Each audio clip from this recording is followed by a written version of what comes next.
ಏನೋ ಚಿಕ್ಕೋಡಿ ಲೋಕಸಭಾ ಕ್ಷೇತ್ರದಿಂದ ಮಗಳನ್ನ ಗೆಲ್ಲಿಸಿಕೊಳ್ಳೋ ನಿಟ್ಟಿನಲ್ಲಿ ಸಚಿವ ಸತೀಶ್ ಜಾರಕಿಹೊಳಿ ಅವರು ಹರಸಾಹಸ ಪಡ್ತಾ ಇದ್ದಾರೆ. ಹಲವಾರು ತಂತ್ರಗಾರಿಕೆಗಳನ್ನು ನಡೆಸ್ತಾ ಇದ್ದಾರೆ. ಈ ಹಿನ್ನೆಲೆಯಲ್ಲಿ ಸಿಎಂ ಸಿದ್ದರಾಮಯ್ಯ ಕೂಡ ಅಲ್ಲಿ ಅಬ್ಬರದ ಪ್ರಚಾರ ನಡೆಸ್ತಾರೆ. ಇದಕ್ಕೆ ಸಂಬಂಧಪಟ್ಟಂತೆ ರಿಪೋರ್ಟ್ ಇದೆ, ನೋಡ್ತಾ ಹೋಗೋಣ.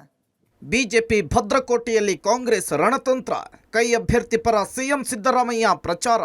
ಸತೀಶ್ ಜಾರಕಿಹೊಳಿ ಪುತ್ರಿಗೆ ಸಿಗುತ್ತಾ ಆನೆ ಬಲ. ಚಿಕ್ಕೋಡಿ ಲೋಕಸಭೆ ಚುನಾವಣೆಯ ಕಾವು ರಂಗೇರ್ತಿದೆ. ಚಿಕ್ಕೋಡಿ ಲೋಕಸಭೆಯಲ್ಲಿ 2 ದಿನ ಸಚಿವ ಸತೀಶ್ ಜಾರಕಿಹೊಳಿ ಕೈ ಅಭ್ಯರ್ಥಿ ಪ್ರಿಯಾಂಕಾ ಜಾರಕಿಹೊಳಿ ಪರ ಸಿಎಂ ಸಿದ್ದರಾಮಯ್ಯ ಪ್ರಚಾರ ನಡೆಸಲಿದ್ದಾರೆ. ಸಚಿವ ಸತೀಶ್ ಜಾರಕಿಹೊಳಿ ಪರಮಾಪ್ತರಾಗಿರುವ ಸಿಎಂ ಸಿದ್ದರಾಮಯ್ಯ ಪ್ರಿಯಾಂಕಾ ಜಾರಕಿಹೊಳಿ ಪರ ನಾಳೆ ಹಾಗೂ ಮೇ 2ರಂದು ಪ್ರಚಾರವನ್ನು ನಡೆಸಲಿದ್ದಾರೆ. ಚಿಕ್ಕೋಡಿ ಲೋಕಸಭೆಯಲ್ಲಿ ಸಿಎಂ ಮತಬೇಟೆಯನ್ನು ನಡೆಸಲಿದ್ದಾರೆ. ನಾಳೆ ಕಾಗವಾಡ ತಾಲೂಕಿನ ಉಗಾರ ಪಟ್ಟಣದಲ್ಲಿ ಸಭೆ, ಮೇ 2ರಂದು ಚಿಕ್ಕೋಡಿ ಪಟ್ಟಣದಲ್ಲಿ ಬೃಹತ್ ಸಭೆ ಆಯೋಜನೆ ಮಾಡಲಾಗಿದೆ.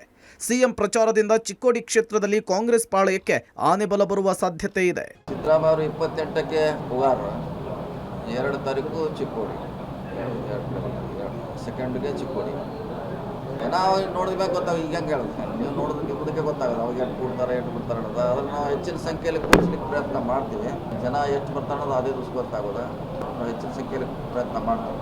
ಇನ್ನು ಚಿಕ್ಕೋಡಿ ಕ್ಷೇತ್ರಕ್ಕೆ ಸಿಎಂ ಸಿದ್ದರಾಮಯ್ಯ ಆಗಮನದಿಂದ ಹಾಲು ಮತದ ಮತಗಳು ಬರುವಂತಹ ನಿರೀಕ್ಷೆ ಹೆಚ್ಚಾಗ್ತಾ ಇದೆ. ಜೊತೆಗೆ ಅಹಿಂದ ಮತಗಳ ಕ್ರೋಢೀಕರಣವಾಗುವ ನಿರೀಕ್ಷೆ ಹಾಗೂ ಗ್ಯಾರಂಟಿ ಯೋಜನೆಗಳ ಲಾಭವನ್ನು ಮತವಾಗಿ ಪರಿವರ್ತಿಸುವ ಮಾಸ್ಟರ್ ಪ್ಲಾನ್ ಕಾಂಗ್ರೆಸ್ ಪಕ್ಷ ಮಾಡಿಕೊಂಡಿದೆ.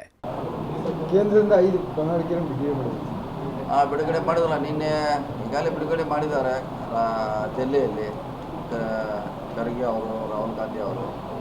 ಸೊ ಪ್ರತಿ ಮಹಿಳೆಯರಿಗೆ 1 ಲಕ್ಷ ರೂಪಾಯಿ. ಸೊ ಈಗಾಗಲೇ ರೈತರ ಸಾಲ ಮನ್ನಾ ಮಾಡೋದು ಘೋಷಣೆ ಮಾಡಿದ್ದಾರೆ. ಸೊ ಒಳ್ಳೆಯ ಕಾರ್ಯಕ್ರಮ ಆಗಿದೆ. ಸೊ ಅದರ ಲಾಭ ಭಾರತೀಯರು ಪಡಿಬೇಕಂತ ನಮ್ಮ ವಿನಂತಿ. ಕರ್ನಾಟಕದಲ್ಲಿ ಗ್ಯಾರಂಟಿ ಕಾರ್ಡ್ಗೆ ಅಧಿಕೃತವಾಗಿ ಒಂದು ಪತ್ರ ಕೊಟ್ಟಿದ್ದೀರಲ್ಲ, ಈ ಕೇಂದ್ರದಲ್ಲೂ ಆ ಥರ ಏನು ಪತ್ರ ಕೊಡ್ತೀರಾ ಸರ್? ಕೊಡ್ತಾ ಇದ್ದಿಲ್ಲ, ಅದನ್ನು ಗ್ಯಾರಂಟಿ ಮನೆ ಮೇಲೆ ಕೊಡಿಸ್ತಿದ್ದಲ್ಲ. ಏನು ನಮ್ದು ಹೆಂಗೆ ವಿಧಾನಸಭಾ ಚುನಾವಣೆಯಲ್ಲಿ 5 ಗ್ಯಾರಂಟಿ ಬಗ್ಗೆ ಹೇಳಿದ್ದೀವಿ, ಈ 5 ಗ್ಯಾರಂಟಿ ಬಗ್ಗೆ ಮನೆ ಮನೆಗೆ ನಮ್ಮ ಗ್ಯಾರಂಟಿ ಪತ್ರಗಳನ್ನ ಕೊಡ್ತಾ ಇದ್ದೀವಿ. ಒಟ್ನಲ್ಲಿ ಪುತ್ರಿಯನ್ನು ಗೆಲ್ಲಿಸಲು ರಣತಂತ್ರ ಮಾಡಿಕೊಂಡಿರುವ ಸತೀಶ್ ಜಾರಕಿಹೊಳಿಗೆ ಸಿಎಂ ಆಗಮನ ಆನೆ ಬಲ ತರುವಂತಹ ನಿರೀಕ್ಷೆ ಇದೆ. ಸಿಎಂ ಆಗಮನ ಕಾಂಗ್ರೆಸ್ ಹವಾ ಕ್ರಿಯೇಟ್ ಮಾಡುತ್ತಾ ಕಾದ್ ನೋಡಬೇಕಿದೆ. Chetan, public TV, Chikkodi.